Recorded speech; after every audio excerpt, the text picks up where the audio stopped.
Hello, today's video I am going to solve complex numbers using the Python in Google Colab.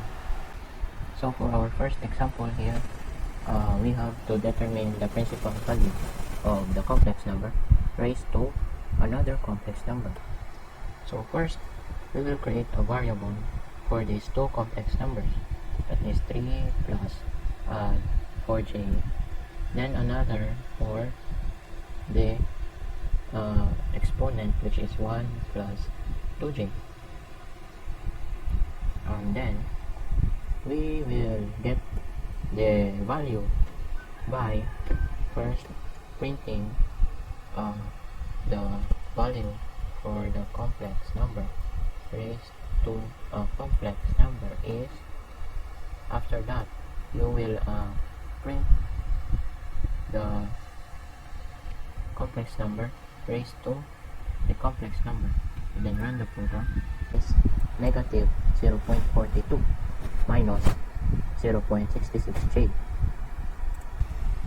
Our second example here is the negative j, or the jth root of negative j, and that is equal to negative j raised to 1 over j. So first we will create a variable for both complex number, that is negative j or negative 1j, then for the other, that is 1j. Then we will create a print function that is the jth root of negative j is. Then we will get the value using z is raised to the power of 1 over z2. Then the value is now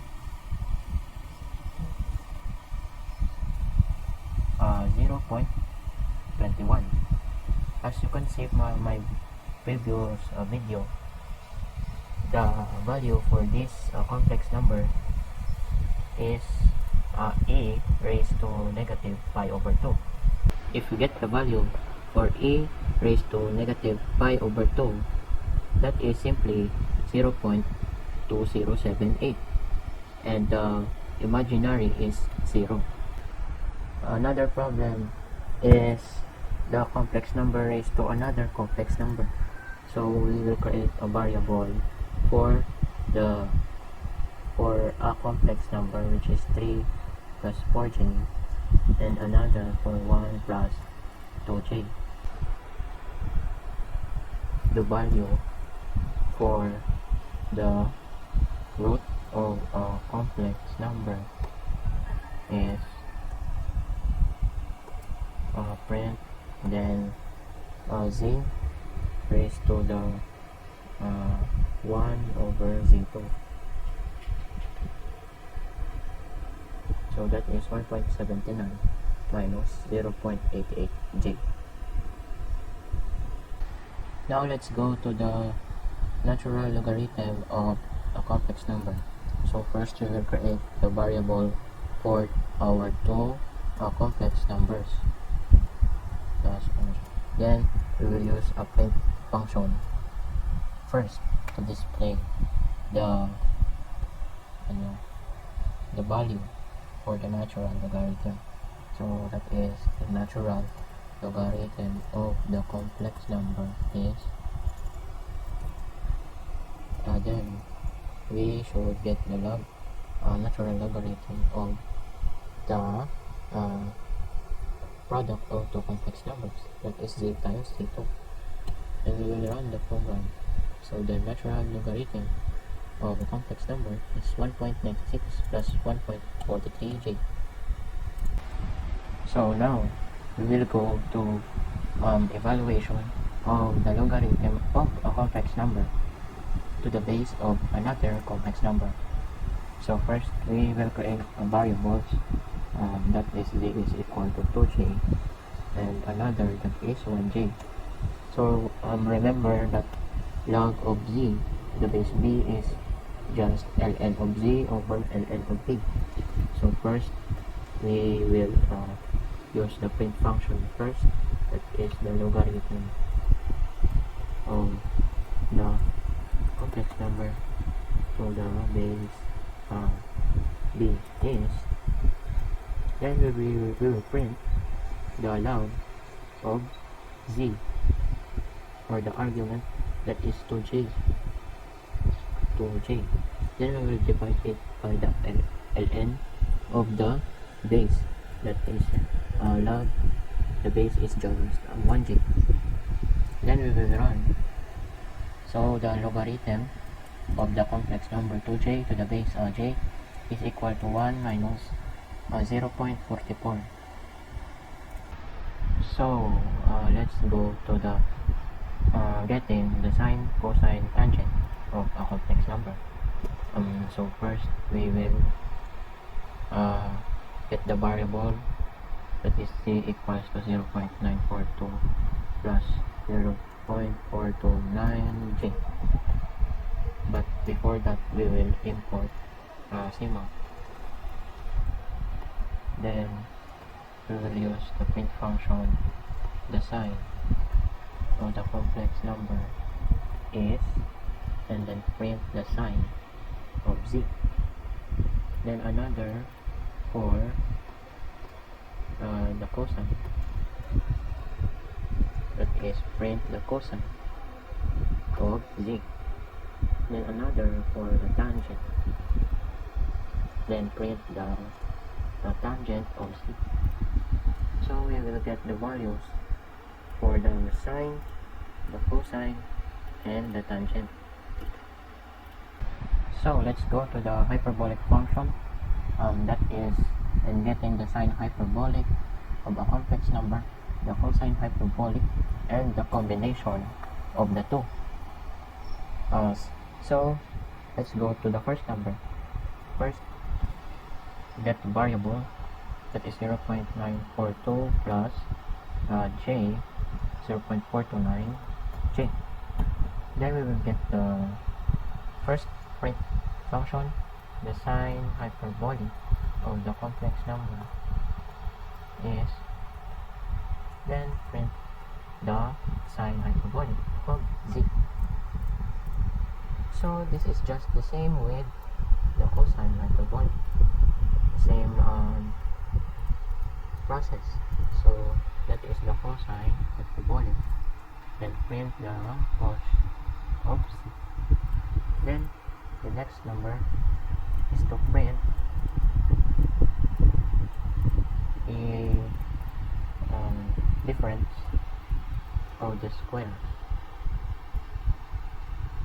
of the sine hyperbolic and the cosine hyperbolic.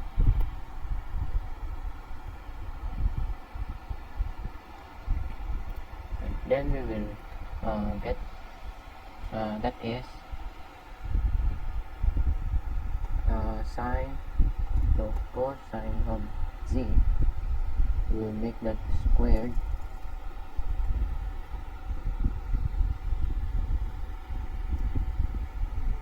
minus the sine of z squared. Then run. So these are the values for the sine hyperbolic, the cosine hyperbolic, and the difference, the two. And now let's go to the inverse of the complex number. So first is to create a variable for the complex number, and then we will print first that the arc sine of the complex number is, then we will print the arc sine of z. Then same process for arc cosine and the arc tangent. So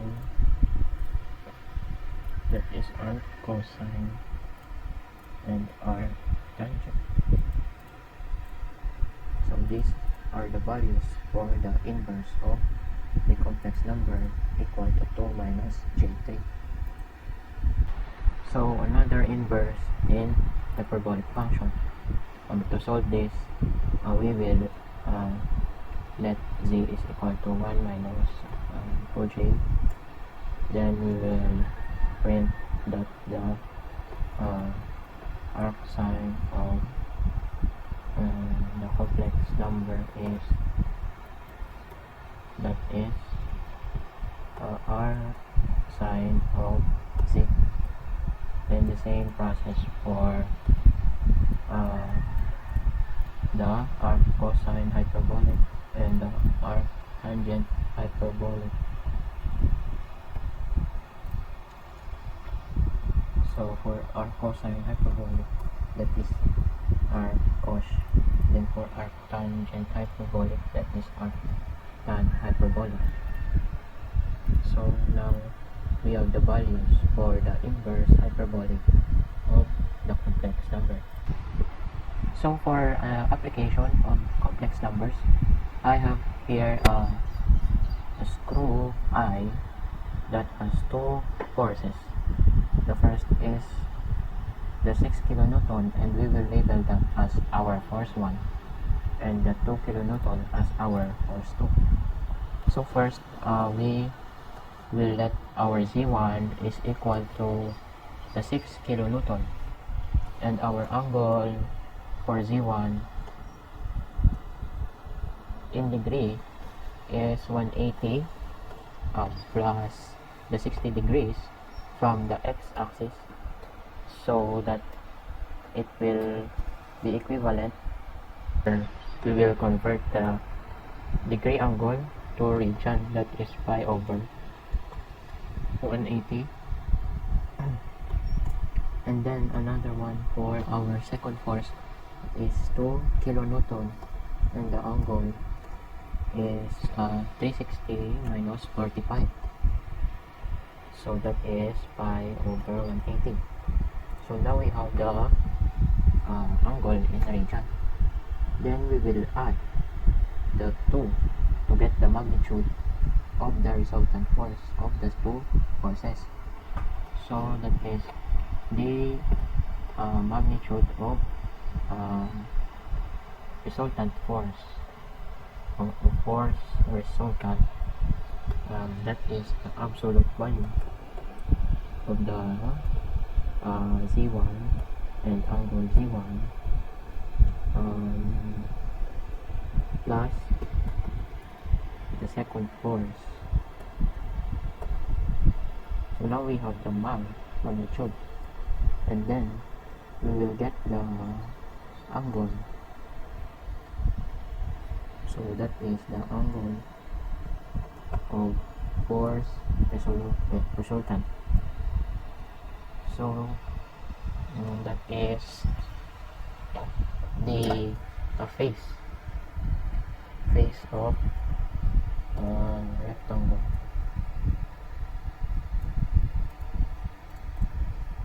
Then we will print that the magnitude of the resultant force is, and another, the direction measured clockwise from the axis is, then print the magnitude of force resolution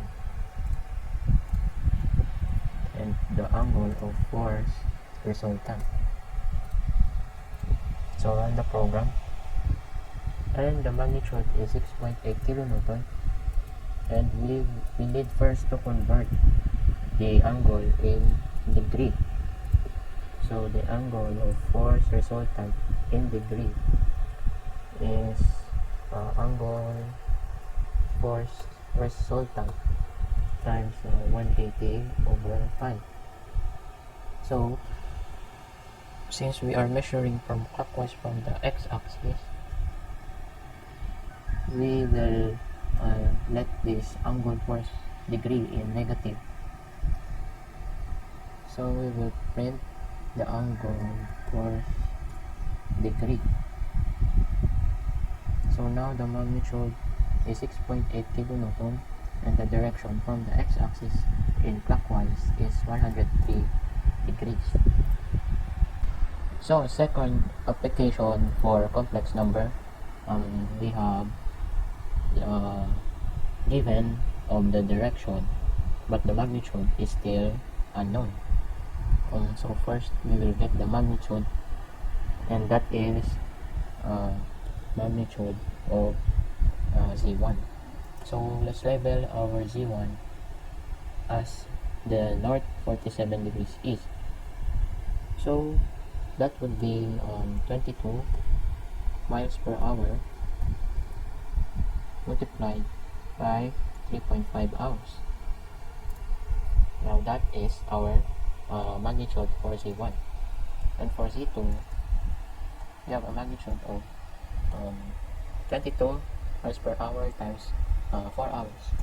So I have here I plotted the direction or the path of the ship. So it says that it sails from the port. So our port is the origin, and it sails on the bearing of north 47 east, that is 47 degrees from the north, for 22 times 3.5, that is 77 miles, and then it turns south 47 degrees east, and that is 43 degrees from the south to the east. So I labeled it here, and that is 88 miles. So after we analyze the problem, the graph we made earlier, so we can make the 47 miles as the x-axis with 0 degree, and the 88 miles with 98 degrees, and we can get the distance from the port to the ship by getting the distance between the two forces, or we just get the value for our side C. So we have the value for our A as 77 with the angle of 0. So we just need to convert that, and side B is 88 and angle B is 90 degrees times 35 80. So we just import the motion. Then we can get the distance by getting the absolute value.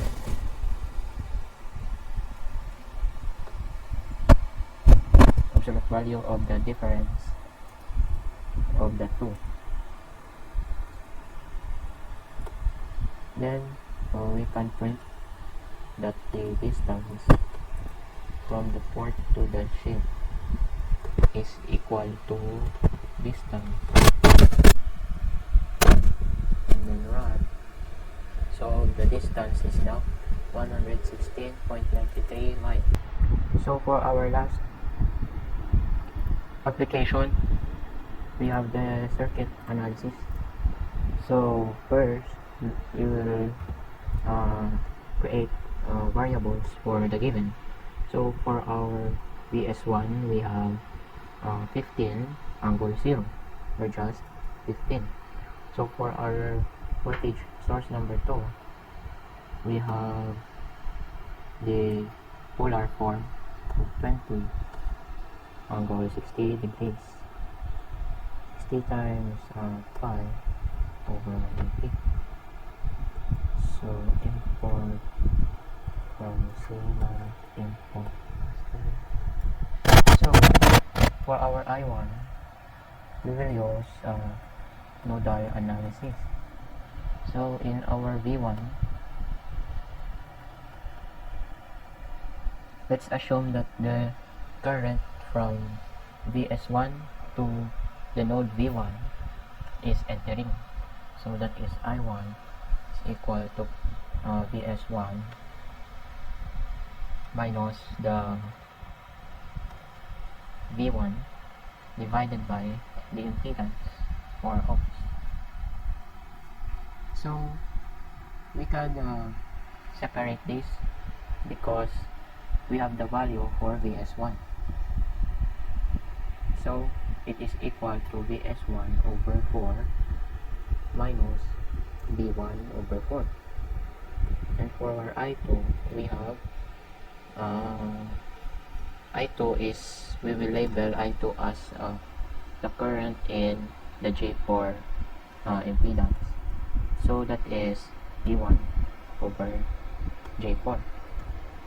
And for I3, current in our negative J1 impedance, that is V2 over negative J1. And our last current is the 2 ohm impedance, that is V2 over 2. So we can say that the value for our V2 is equal to V1 minus our VS2. So that is, you can substitute V1 minus VS2 for our V2. And we have now constants such as the VS2 over negative 1J. So we can separate that. So the remaining would be V1 over negative 1J. And the same here, that is V1 over 2. So now, we have the constants here and a variable here. And since we will use Kirchhoff current law in nodal analysis, for our node 1, we have the I1 is equal to the I2 plus I3 plus I4. So meaning, this is now equal to BS1 over 4 equal to P1 over 4J plus B1 over negative 1J plus B1 over 2. And the constants here, we can transpose to the other side together with another constant. So that is BS2 over negative 1J and BS2 over 2. And we can transpose also this B1 over 4. That is B1 over 4. So now, we can say that our B1 is equal to the sum of this divided by the sum of the denominators. So that is V1 is equal to BS1 over 4 plus BS2 over negative 1J plus BS2 over 2 all over B1 no 1 over 4J plus 1 over negative 1J plus 1 half plus 1 fourth. And our B2 is equal to B1 right here, B1 minus BS2. So print the value for B1 is print B1 and print the value for B2 is print 2. So now we can delete this. I just show you how we derive or acquire this equation. So now run the program. So we have the value for B1 and the value for B2. But since the given is in polar form, we need to convert the values in polar form. So if you want the values in polar form, we just use the polar command, and that is for V1, and for B2 polar, that is polar B2, and we should print the V1 and B2 in polar form. So these are the values for our V1 and B2 in polar form, and the angle here is in creation. Now that I've tried using the Python in solving complex numbers, I can understand further how to solve the complex numbers and its applications.